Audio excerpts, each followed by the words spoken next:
Hello. What is today? I think it's August. Let's see. Today is August 8th and it's 2023. Our children are probably just starting school. So exciting. I hope you all are enjoying the hustle and bustle of all the changes that happen in the transition that we experience. I know we are. It's been a lot. And it's definitely interesting with my ADD because it would be helpful if I planned ahead, which I'm working on. So anyhow, I just wanted to share a couple things with you guys today. There's a really great book called The Creative Development in the Child. It's written by Maria Montessori. And here's a quote. This video is a continuation of the last one I did, and you have to forgive me. I put the video somewhere and I cannot find it, and I thought it was in my YouTube. So if you guys happen to find the first video that's on preparation of the teacher, the role of the adult, then let me know. So this is a continuation of it, and I'm going to probably cover a little bit that we also covered in the first video just to kind of tie it together, but feel free to ask a Montessorian and let me know if you have any questions. This quote really resonated with me, so I want to share it with all of you. When we say that the teacher must leave the children free and that she must slowly and gradually become a passive being, we refer only to this final point: normalized children. Initially, we might say the whole thing is left to the teacher's common sense and ability. Any further advice will only cause disaster. I like this quote. It did come from Creative Development in the Child by Maria Montessori. I like this quote because it reminds you that the children have this innate sense of development within them, and that oftentimes if you prepare the environment and set them free, they will learn on their own. And sometimes we forget that, especially I fluctuate between being a helicopter parent and being really hands-off. My dad was very hands-off, and with my daughters, my older daughters, I was much more hands-off than I am with my son. I'm not sure why that is. If you guys have some sort of experience in that area or some sort of understanding that I'm not seeing, please feel free to share it with me. But I micromanage my youngest much more than I did my first two, and I thought it would be the opposite, simply because he's the baby and I'm kind of like sad that he's growing up so quickly. But my grandmother with my dad was the baby. She was way more hands-off because she had so much more experience. She was much more laid back. He was the fourth one, and she was just, I don't know, she was much more hands-off with him than she was the first three. Much more relaxed, maybe is the right term to use. But anyhow, with Greg, I've just been so much more involved in his life, and that probably has a lot to do with his dad, and we had a lot more financial stability in our lives, so I am able to spend a lot more time with Greg. That makes a big difference. But anyhow, we need to remember that setting up the environment is crucial, and then stepping back and letting your child learn to enjoy the love, learn to find that passion that's within themselves when it comes to learning, like Montessori teaches the joy of learning.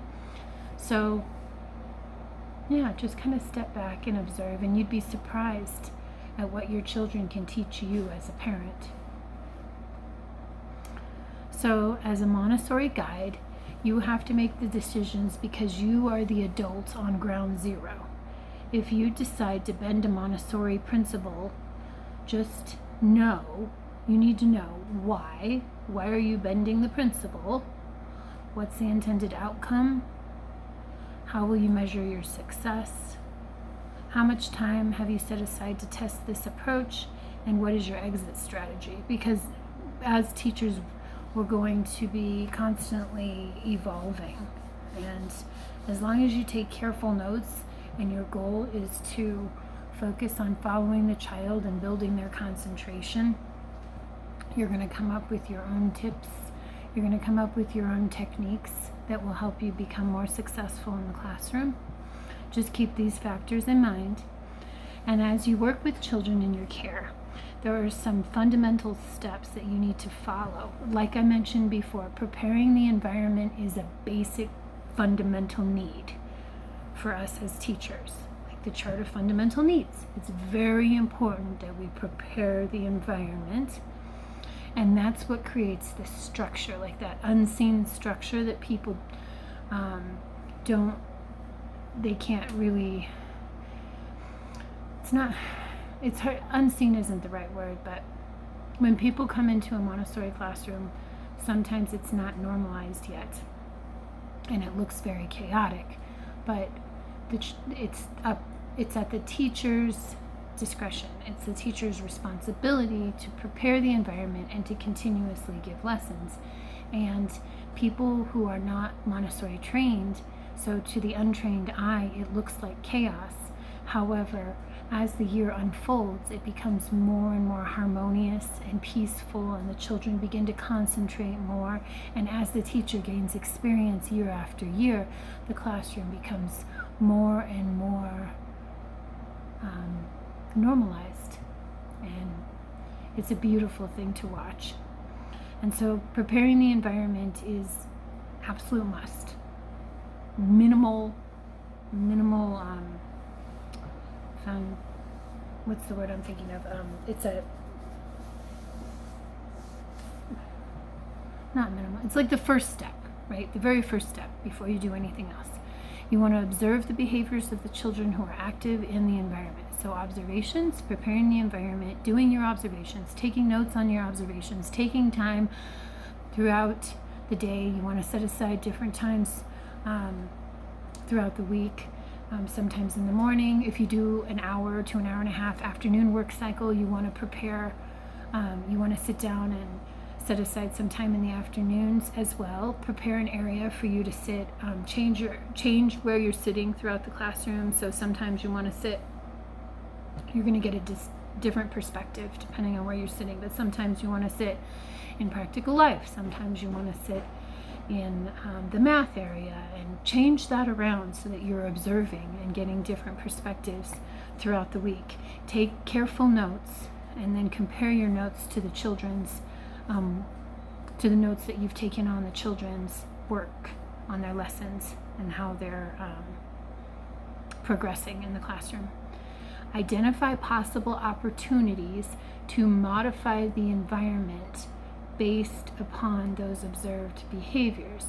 For example, if you notice that ringing the bell is disrupting the children's work too much, and the children are not, that it's interrupting their concentration, and it's not conducive to creating a peaceful environment, you want to come up with something besides ringing the bell. Some children I've seen in different Montessori classrooms use rain sticks. Rain sticks are a little bit more peaceful than ringing the bell. Some children have decided that they're going to make announcements only during certain times of the day, and this works out really well. Like the first 5 minutes of lunch, we have announcement time, and the children decide which announcements they want to make. I've seen classrooms with a board, an announcement board on the wall that the children create, and then they post their announcements on it. So as the children are working, that's the most peaceful way to do it, aside from incorporating it into lunchtime. But you put the announcements on the board, and then maybe during lunchtime you can bring some attention to particular ones, especially if they're time sensitive. So do your observations, figure out what works in the classroom and what doesn't work, and then talk to the children about taking a role in modifying the different routines that you have throughout the day. Develop and modify the philosophy or the psychological theory and corresponding practices based on number 2 and number 3 that we talked about, which is based on observations and based on modifying the environment. So create your own theory based on how you're going to create your classroom, how you're going to do your observations, and that's going to come from your notes as you're creating notes with your observations. And then remember to prepare the environment and do your observations. Keep careful notes. Remember how important observations are. Observations are just as important as preparing the environment, because you need to, in order to have a successful prepared environment, you need to have observations so that you know what does and does not work within that prepared environment, and how you want to modify the environment with the children's mastery at the forefront, mastery of the materials at the forefront. So, with the role of the adult, it's important that we also use our imaginations. So, you want to touch the child's imagination to enthuse him to his innermost core. And this is found in the book To Educate the Human Potential by Maria Montessori. It's one of the main concepts within the Montessori classroom, because you want to incite interest in all of the materials. And in order to incite interest, you want to create this magical world. The children are so excited within. They love learning so much about what's going on. You want to engage their imagination in some way. Is it a new science experiment? Is it a motive to compose a tune on the tone bars?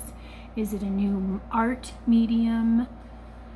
Is it some sort of inspiring great work?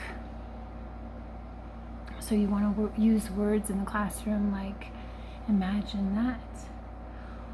What if? Have you ever wondered how or why? These phrases can have a profound effect. And if you have somewhere to go with these openers, somewhere you want to keep in mind that your goal is to electrify your audience. The children are your audience. So you've got imagination incorporated with the role of the adult, physical stamina.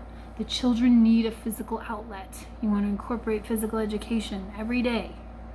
So you have practical life inside and outside. You can have a kickstand desk. You can jump rope at the door. You can do regular games, physical education. You can introduce sports. You want to have time outside every day. And then the great work. The great work is so exciting. They have great work in primary too, with the 5 and 6 year olds. They're just slowly beginning to get introduced to it. Like if you see a child working with the 1,000 chain and they're labeling it and writing about it and creating their own little labels, and they're bringing it into the hallway, for instance, because it's so long, right? So they take it and they spread it out all over the classroom, and sometimes they find that they need to take it outside of the classroom. This is great work for primary. We also have great work in elementary. It can be big and extensive physically, for instance, creating their own timelines, the black strip. It can involve intense concentration and work across time, yet result in little physical evidence. And that's where your observation skills come in handy, because it's when you're doing your observations, you're going to see this great work taking place, but you may not see paperwork like in traditional schools, public schools and parochial schools. And with the traditional public school method, there's a lot of paperwork involved, right? Well, in a Montessori classroom, you're not going to see very much paperwork, But if you're doing your observations, even as parents, I invite you to do observations in the classroom. You're going to see great work taking place, and it's going to be beautiful, but there may not be paperwork as evidence of it. You have a deep sense of responsibility, and you offer responsibilities to the children who are weak in this area as a form of work. Make it possible for them to succeed by ensuring that skills and knowledge are in place. So be a secretary or a servant and remind the forgetful. So a friend of mine was working with my son the other day, and I noticed that she was asking a lot of questions like, what do you think of this? And how do you, expecting my son to kind of come up with the answers. But my son didn't know the answers. And so I kind of guided her in telling him the information and then letting him explore on his own and giving him the tools to explore on his own instead of asking questions that he wouldn't necessarily have the answer to yet. But I understand where she was going with it. She was trying to encourage him to explore and think about things, which is wonderful. But it's easier for the children, especially if they're not neurodivergent. You want to simply give them the information and remind the forgetful. Help them to be successful in the classroom as much as possible. But also keep in mind you're giving them the tools that they need so that they can begin their own work. So there's a fine line between doing it for them and then helping them to do it for themselves. Freedom. So with the role of the adult, we have imagination, great work, there's a deep sense of responsibility, and then freedom. So you can ask yourself some questions.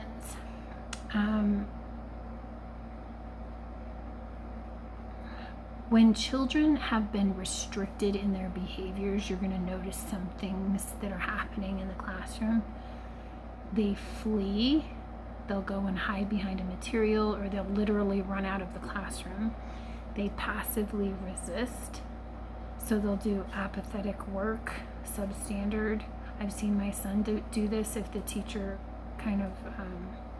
if the teacher uses a curt tone with him, or it's not curt, but if the teacher kind of loses her cool and uses a tone that he doesn't like, he'll just kind of like apathetically work. It's kind of sad, but that's why we as adults, as Montessorians, when we're in the classroom, we really need to be mindful of the tone that we use. We need to be mindful of keeping the children's fires lit at all times.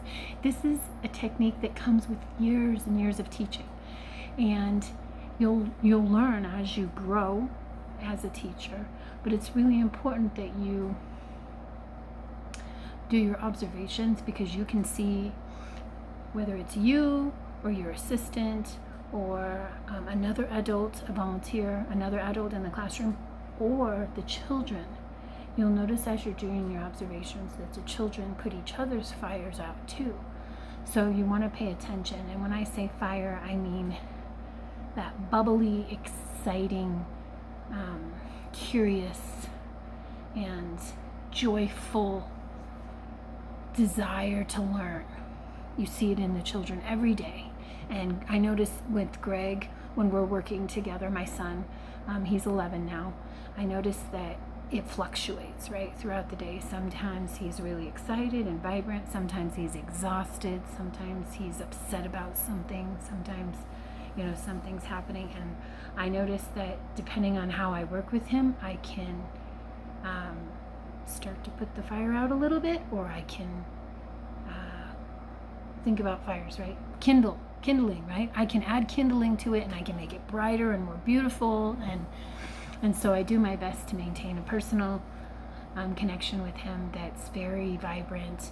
And I notice you'll see this a lot today. It's becoming more common in social media, where we talk about taking care of ourselves as women so that we can bring our best selves to our children, and doing self-care as often as possible so that we can show up and we give our give, our best selves and, really show up with 100% and being in the moment.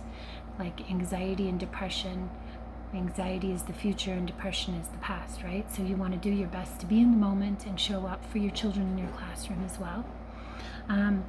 If you find these behaviors, the fleeing, the passive resisting, the actively resisting, if they feel angry or threatened, if they're collaborating, they call it the tragedy of the good child. They collaborate, which may be where they could be getting the other children to do the work for them instead of doing it on their own.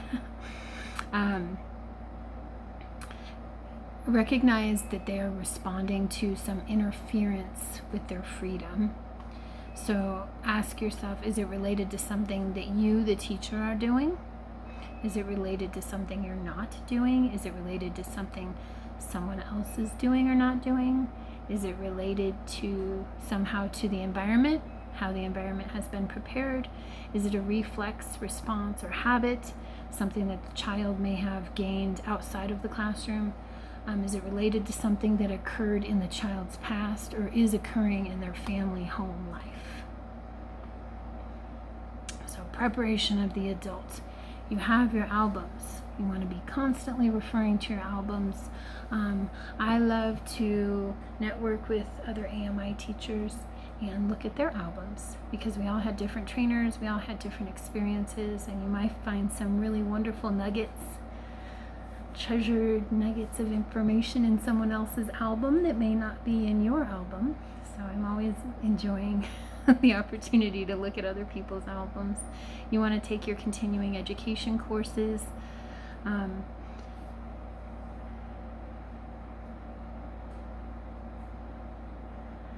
You want to continue reading books. Some of the books that we had in our training and new books are being published all the time on positive discipline and different approaches to education, different approaches to human psychology, children's psychology, because Montessori is the study of human development. You want to continue taking college courses and you want to travel and take your children with you if you do have children as a parent, and then incorporate travel into your classroom. You want really great opportunities for going out that are fun and successful.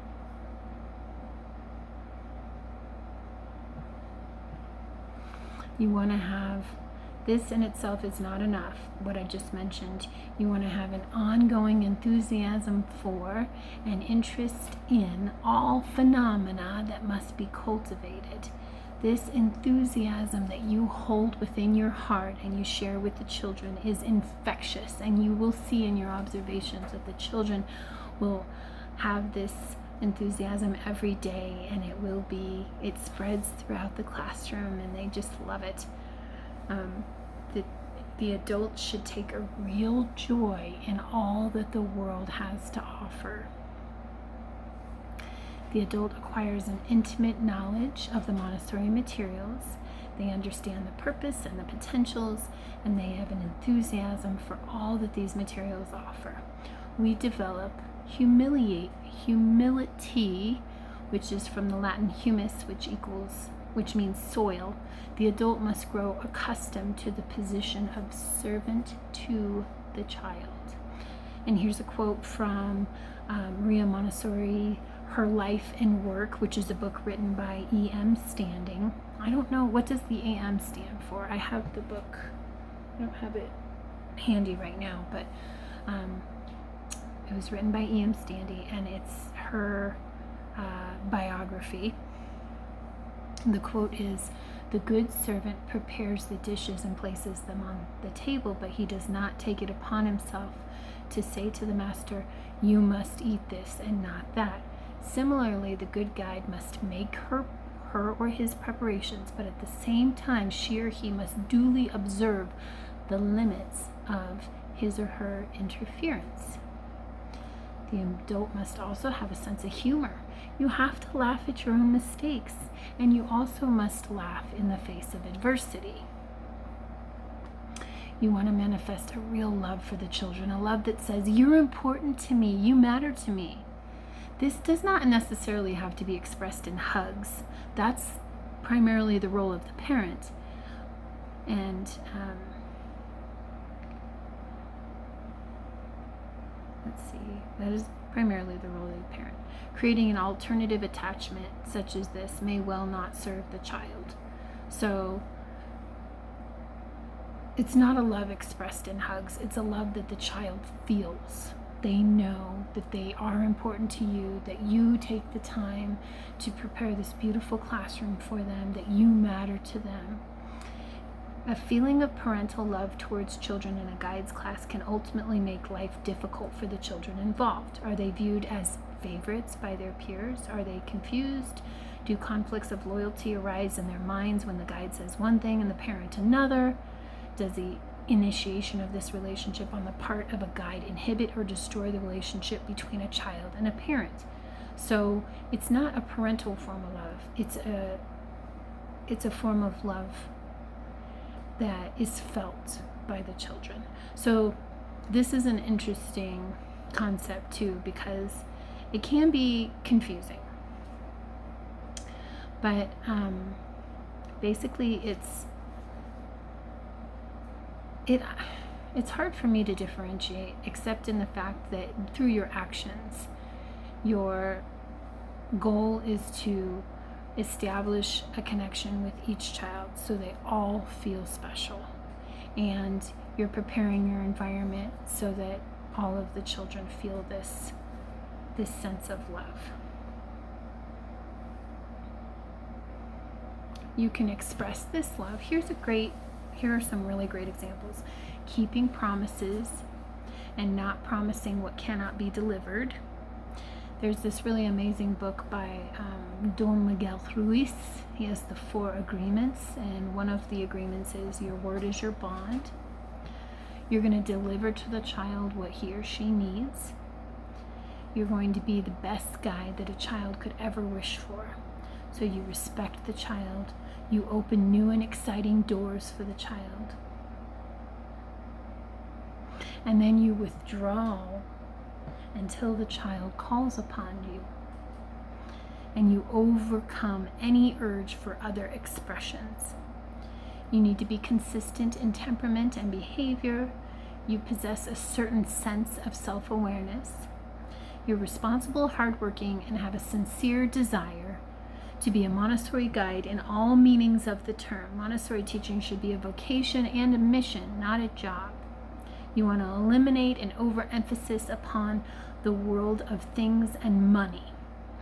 Which is more important, the broken test tube or the child's sense that it is all right to make a mistake, have an accident, which results in the desire to go on?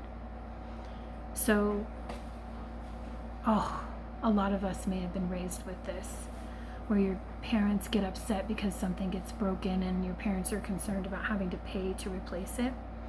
So it's really important that you understand the child's sense that it is all right to make a mistake is much more important than what happened and the cost of what it's going to be to replace whatever it is that was broken in the classroom. So the relationship with the child is much more important than money, and their sense of self-esteem is much more important. So another thing that you want to eliminate is pride. It can be manifested in the unspoken aura which says, I am in control and I run this classroom. Or it might be shown in a refusal to admit error to a child, to apologize, to accept an unexpected response from the children, perhaps in the form of an angry response. So, in other words, if the teacher is thinking, I am in control and I run this classroom, then it's going to manifest certain behaviors that are not going to be healthy for the children. So you want the children to feel a sense of oneness in the classroom. The classroom is this beautiful, organic being that's constantly evolving and growing and changing, and you want the children to feel like they're part of it just as much as you are. And ultimately, you don't run the classroom, the children run the classroom. You assist in running the classroom. You are their servant. And everyone is in control. You teach the children to be in control of themselves by being in control of yourself, but we are not in control of other people. So anger, this is a sensitive subject, but we need to get into it. It can be avoided if one remembers at all times that children are not naturally or usually malicious. They may be unhappy. They may have erected defenses for themselves, which only time, patience, and understanding will allow them to dismantle. Anger hurts. It can create violence, and it can destroy a positive store of trust and joy. We need to recognize that anger can signal the presence of other frustrations and problems. Okay, so without further ado, we're going to go ahead and end this video, but I wanted to emphasize some of the things that we just went over. So it's important for the role of the adult to express love. You want to be consistent with your behavior, and you want to eliminate an overemphasis upon the world of things and money, pride, and anger. So if you keep in mind that the children are not naturally malicious, it will be easier for you to have empathy for them. And also keep in mind that there's an entire world that goes on outside of the child's life, not just within our classroom. And those things impact how the child brings themselves to class every day. So I think, that's the first part, and we're going to get into the attitude of the adult next time. Please feel free to ask a Montessorian. Thank you so much for joining me here today. I really appreciate all of you, and I welcome any questions you might have. Feel free to ask a Montessorian. As Greg likes to remind me to say in my videos, please like and subscribe. And if there's anything that you're interested in learning about, please feel free to mention it. And if you have anything that you'd like to add or share, I invite you to do so in the comments. And please feel free to share this video with any of your teacher friends. And thank you again for joining me here. I hope you all enjoy your time in your classrooms.